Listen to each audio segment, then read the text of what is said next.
more than Craven to slashers, or I mean, to me, it means more than Bram Stoker to vampires. Even yes, Bram Stoker wrote Dracula, but what did he do after that? Nothing. Romero did the zombie thing, and then he continued on the zombie thing in every fucking every decade except for the 90s, because it was a shit decade for horror movies for the most part. So anyway, I don't know. That's just, to me, he's untouchable. There's a reason he's the Deadfather. I have no bad things to say about him other than maybe Night Riders, which is garbage. It's just really bad. Maybe it's just not up my alley. Maybe there's people out there that like it. Let's see what Night Riders gets on IMDb, shall we? Because I have to know now. Since we talked about it, you guys, it can't get like over a 5.0. Surely not. If it does, I'm gonna cry. I think Night Riders. You'd be surprised what some of these films get. Sharknado got very high reviews, and I was wondering what the hell this is. Oh my God. Night Riders gets a 6.4. What in the holy fuck is going on with this world? 6.4. Friday the 13th, the original Friday the 13th gets a 6.5. Are you shitting me? Come on now. Come on. What does Nightmare on Elm Street get, just for shits and giggles? Probably higher than Friday the 13th, because it's always got paying more than Nightmares. Let's see. 7.5 for the original Nightmare. Ooh, damn. Anybody want to know Texas Chainsaw just while we're at it? Sure. We're close to 5 or 6. I'm sure it got shit on. Dude, it better be in the fucking 7s, or else I'm sure it's like 6 weeks or so. Well, Vic, what do you want to know? Somehow, I don't know why, the third one came up. It gets a 5.2, just for the record. The third Texas Chainsaw Massacre film? Yeah, it gets 5.2. Yeah, Mick worked on that one. That one was a really good one, actually. I like the production design of it. Vic, so Texas Chainsaw Massacre gets a 7.5. Yeah, tied with Nightmare. And Halloween from 1978, just for reference for everybody. No, it's going to be like a 7.8. There you go, 7.8. I thought it used to be like an 8.1, but it's fallen over. That's the what years. I thought. I thought whenever we did our show, it was like 8.2 or something. It's slowly fallen over the years, man. The fucking new age kids don't like it, man. They're supposed to be coming out with a new one. You know, like I said, I'll wait till I actually see some proof. It's about like Friday the 13th, isn't it? Well, we'll believe that when it happens. At least we know Texas Chainsaw Massacre has been shot. Carpenter said he was involved with this new one, but again, like I said, I'll hold my but executive producers don't do shit. Hell no, it's just all about name value. It is. It's just about putting your name on it, which is fine, but... Well, Wes Craven got fucked in, didn't he? Because he was executive producer on Nightmare 3, and it took them years before they got him the money he was due, so he got fucked on his end of the bargain. I think it's a little different now, but I could be wrong. It's just, I don't know, man. I think that's the point of putting your name on something, is it's like, it's all right, I'll put my name on it. But you can't give them really, a whole lot of creative, I don't know, credit for it. So, I don't know. I don't give a shit. Whatever they make, I'll watch. But, just like the new Texas Chainsaw, I wish they'd fucking put it in the theaters, but apparently they're not. Slashers are almost a dead genre. I hate to say it, man. Apparently it's getting a limited release in theaters, but I'm sure it's not going to be in, like, New York, California, and Texas, some bullshit. That's how it always is. It's just like Hatchet. It's getting a limited release, and then it's getting released on DirecTV. So, yay. Yeah. I don't have DirecTV, damn it. So if you guys could go back and watch one of the movies in the theater, which one would it be? Because, I always say Day of the Dead's my favorite, but I think Night would be the one I'd go see in the theater. Yeah, I just say, I got to go back to Night, man. Night, you have to, I think. That's why we need to try to make a way to go see the one at Baxter if we can, Vic. We do. What about you, Blake? Same one? What's that? If you could go back and watch one of them in the theaters, which one would you pick?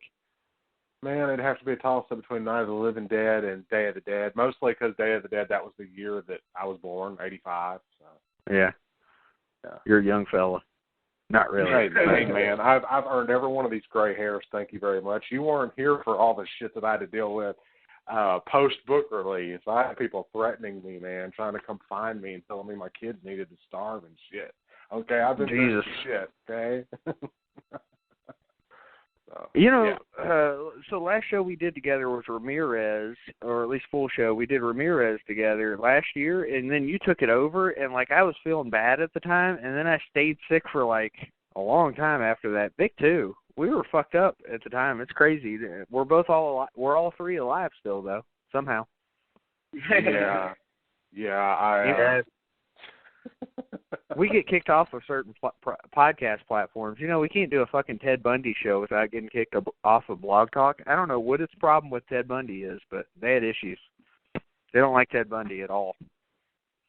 Oh, man, it was, I didn't really have any sickness. I just got threats. I made an appearance in Detroit for like a podcast, and people called to try to get me thrown off of that, and then the same for the convention in Vegas, and I got blacklisted from every group on Facebook, and oh my God, it was hilarious. I had some guy tell me, when I find you, you're dead, motherfucker. I was like, wow. Over really? what? Over my book. And then he got really pissed when I asked him, I said, hey, you buy gloves? He's like, yeah, man, I buy all the gloves from so-and-so, so-and-so. I said, well, guess what, pal? They're not licensed. They're making profit off of Nightmare on Elm Street. Pure profit. They're not licensed to produce those gloves.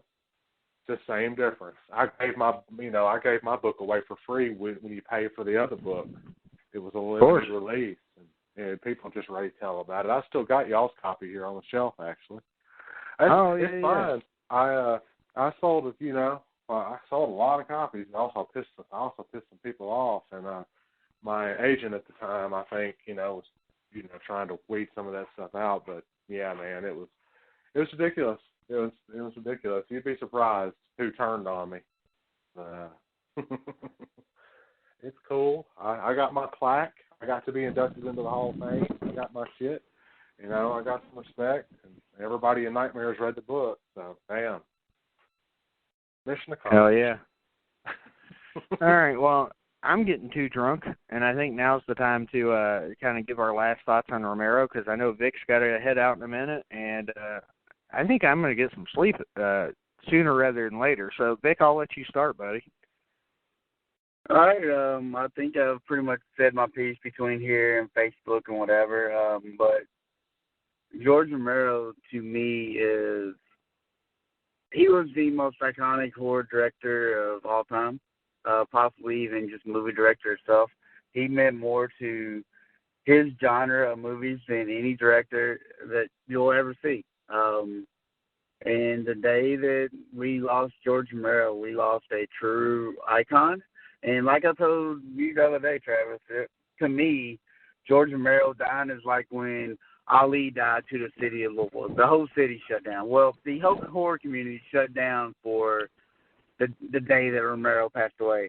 Whenever he pulled out of that horror, Days of the Dead a couple weeks ago, I told you, and I know you agreed with me, that we would never get to see him again. I knew it was almost over. I feared for the worst, and 2-3 weeks later, whatever, here we are. I love the guy. He did more for horror than, like I said, any other director. Rest in peace, George. You'll be missed. All right, appreciate it. Vic, I'll let you head on to your way. If anybody wants to follow Vic, you can do so at Vic Von Erich. Vic, thanks for taking time, buddy. I'll talk to you next week. Son of Sam. Yep. Yes, sir. I'm looking forward to it.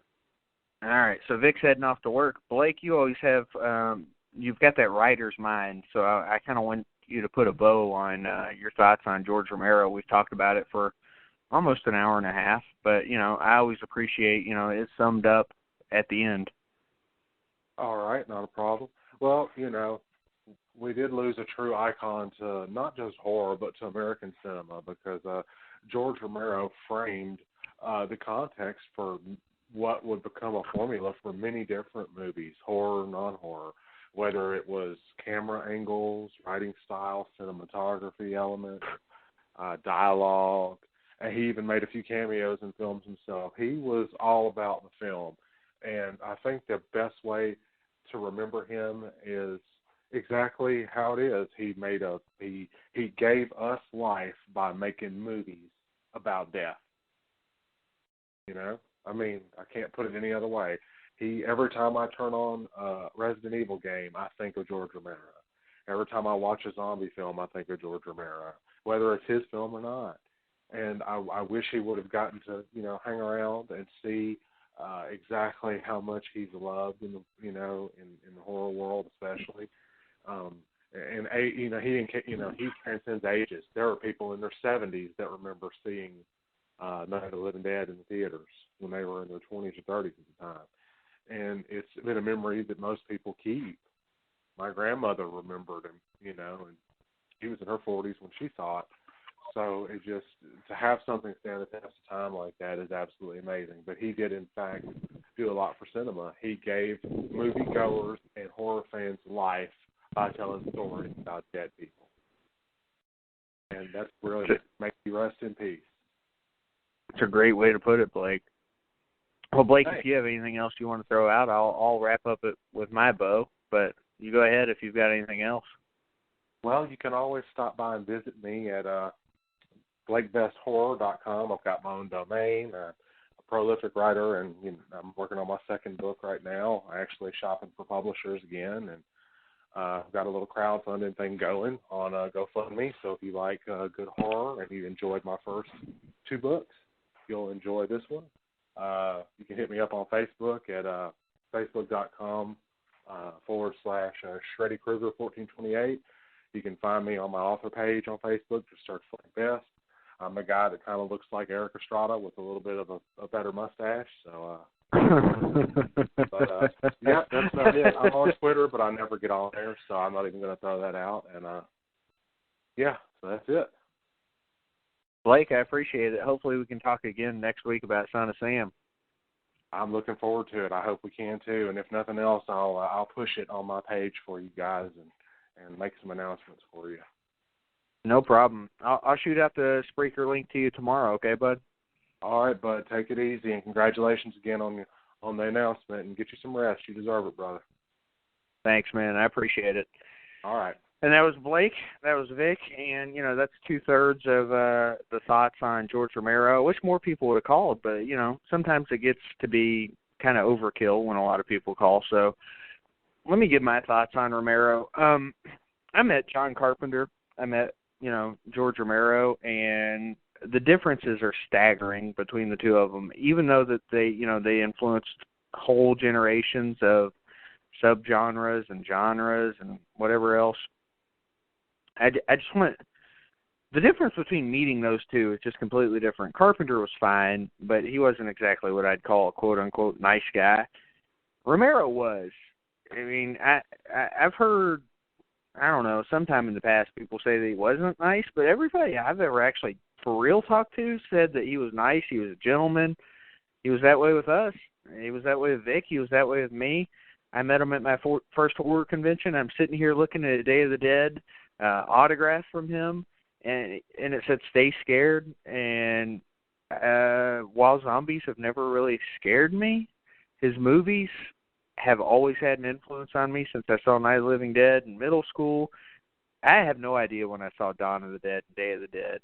But, from characters like Bub to Dr. Frankenstein to Joe Pilato's Captain Rhodes to, Ben and Night of the Living Dead to Barbara and Johnny and, Ken Foray as Peter and Dawn of the Dead. And, you got all these other things that, Romero's going to be remembered for a really, really long time. I feel like he deserves to be in the discussion with people like a Hitchcock and an Orson Welles and a Rod Serling. And that's not to take away from those people's accomplishments, but at the end of the day, I think George Romero deserves to be remembered in the same light as people like that. Because, again, I don't think let's be honest. Who knows if we would have gotten Texas Chainsaw? Maybe they wouldn't even have gotten the small budget they got. Maybe we wouldn't have gotten Halloween if it wasn't for Night of the Living Dead. Because you've got these small budgets looking for success because of another small budget getting success. I mean, it's just Night of the Living Dead's the American dream, man. There's nothing you can say beyond that. George Romero, he's going to be missed, but he lived a full life. And if we could all have the same life as Romero, we'd be doing pretty well. So, I'm going to take one last drink for Romero and just kind of tip my cap one last time for Romero. You know, since we've been doing this show, we lost the likes